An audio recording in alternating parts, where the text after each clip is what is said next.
विकी कौशल, रश्मिका मंदाना और Akshaye Khanna starrer film Chhaava release से पहले चर्चा में है। जब से लुक, पोस्टर और ट्रेलर रिलीज हुआ, विकी की फिल्म को लेकर जोर शोर से बातें हो रही हैं। मूवी 14 फरवरी को रिलीज हो रही है और चर्चा हो रही थी कि फिल्म ब्लॉकबस्टर साबित हो सकती है। लेकिन इसी चर्चा के बीच छावा विवादों में फंसती नजर आ रही। फिल्म के कुछ सीन्स पर बवाल मचा हुआ है। ट्रेलर में एक सीन है जहां छत्रपति संभाजी महाराज के रोल में दिखे विकी को महाराष्ट्र का लोक नृत्य लेज़िम डांस करते हुए देखा जा रहा है। इस पर आपत्ति उठाने के बाद डायरेक्टर लक्ष्मण उतेकर ने एमएनएस चीफ राज ठाकरे से मुलाकात की ताकि किसी नतीजे पर पहुंचा जा सके, छावा को लेकर चल रही विवाद शांत हो जाए।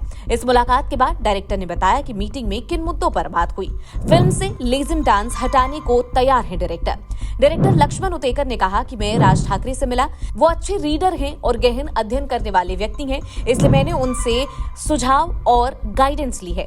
उनके कहे हुए शब्द मेरे लिए बहुत मददगार साबित हुए। उनसे मिलने के बाद मैंने फिल्म से उस सीन को हटाने का फैसला किया है जहां संभाजी महाराज को लेज़िम नृत्य करते हुए देखा जा रहा है। लेज़िम नृत्य को फिल्म से हटाना कोई बड़ी बात नहीं है। संभाजी महाराज उस लेज़िम नृत्य से बहुत ऊपर हैं, इसलिए हम उस सीन को फिल्म से हटाने जा रहे हैं। जब संभाजी महाराज ने बरहानपुर पर हमला किया था तो उनकी उम्र महज 20 साल थी। हमने शिवाजी सावंत की किताब छावा के राइट्स लिए हुए हैं। किताब में लिखा है कि संभाजी महाराज होली के त्योहार में शामिल होते थे, वो आग से नारियल निकालते थे, इसलिए हमने सोचा तब संभाजी महाराज सिर्फ 20 साल के थे तो यकीनन ही लेज़िम डांस किया करते होंगे। और क्यों नहीं, लेज़िम लोक नृत्य मराठा संस्कृति का एक हिस्सा है, यह हमारा पारंपरिक नृत्य है। लेकिन अगर किसी को उस डांस मूव और लेज़िम नृत्य की वजह से ठेस पहुंचती है तो हम वो सीन हटा देंगे, क्योंकि हमारे लिए लेज़िम नृत्य छत्रपति संभाजी महाराज से बड़ा कुछ भी नहीं है। दूसरी तरफ महाराष्ट्र के मंत्री उदय सामंत ने छावा को रिलीज से पहले एक्सपर्ट्स को दिखाने की मांग की थी ताकि आपत्तिजनक दृश्यों को पहले से हटा दिया जाए। उन्होंने मेकर्स को चेतावनी देते हुए कहा था कि महाराज के सम्मान को ठेस पहुंचाने वालों को बर्दाश्त नहीं किया जाएगा। मालूम हो छत्रपति शिवाजी महाराज के वंशज और पूर्व राज्यसभा सांसद संभाजी राजे छत्रपति ने फिल्म को रिलीज से पहले देखने की इच्छा जताई ताकि गलतियों को दूर किया जा सके। लेकिन अब डायरेक्टर के इस ऐलान के बाद कि वो इस डांस मूव्स यानी कि लेज़िम डांस करते हुए जो विकी कौशल उसमें नजर आ रही है संभाजी के रोल में, अब उसे हटाने के बाद उदय सामंत ने क्या कुछ कहा है वो भी हम आपको सुनवाते हैं। उन्होंने साफ तौर पर कहा है कि यहाँ पर जो चीजें हमने हाईलाइट की थी अब उसको हटाने का फैसला किया गया है, तो ये बहुत अच्छी बात है। इसके अलावा यहाँ पर 29 जनवरी को एक प्रीमियर जो है वो रखा गया कि जिसमें तमाम जो विशेषज्ञ हैं और तमाम जो जानकार हैं उनको देखने के लिए भी यहाँ पर बुलाया जाएगा। फिलहाल आपको सुनवाते हैं कि उदय सामंत ने अब इस फैसले के बाद क्या कहा है।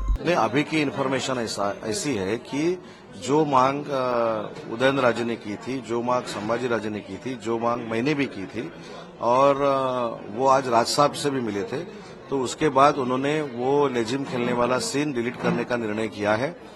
कुछ भी करके जो हमारे डायरेक्टर उत्तेकर है या प्रोड्यूसर है उनको मैं अभिनंदन करता हूं, क्योंकि उन्होंने 200 करोड़ खर्चा करके छत्रपति संभाजी महाराज का व्यक्तिमत्व सातों समुद्र पार लेने का जो कॉन्सेप्ट लाया है वो साहस दिखाया, वो तो अभिनंदनीय है। लेकिन उसमें आक्षेपार्ह कुछ रहता तो निकाल देना चाहिए, यही हमारी मांग थी और उन्होंने वो किया है, इसलिए उनका अभिनंदन। वहीं फिल्म की बात करें तो इसमें विकी संभाजी महाराज का रोल निभा रही हैं, रश्मिका ने महारानी येसुबाई और अक्षय खन्ना ने औरंगजेब का रोल प्ले किया गया। इस ट्रेलर को देखने के बाद सिनेमा प्रेमियों में उत्साह बेहद ज्यादा बढ़ गया है। इस ट्रेलर को लेकर अंदाजा लगाया जा रहा था कि विकी कौशल एक बार फिर से धमाकेदार परफॉर्मेंस जो है वो परोसने वाली है और ये फिल्म ब्लॉकबस्टर साबित होगी। हालांकि ये फिल्म आगे जाकर क्या परफॉर्म करती है, इस फिल्म को लेकर विवाद क्या आगे बढ़ेगा या यहीं पर खत्म हो जाएगा, ये देखने वाली बात होगी। आपको ये रिपोर्ट कैसी लगी कमेंट सेक्शन में हमें जरूर बताएं। छावा का ट्रेलर आपने देखा तो आपको कैसा लगा और इस विवाद के बारे में आप क्या सोचते हैं कमेंट सेक्शन में जरूर लिखें। बाकी की देश दुनिया और एंटरटेनमेंट की खबरों के लिए बने रहे जनसत्ता के साथ। नमस्कार।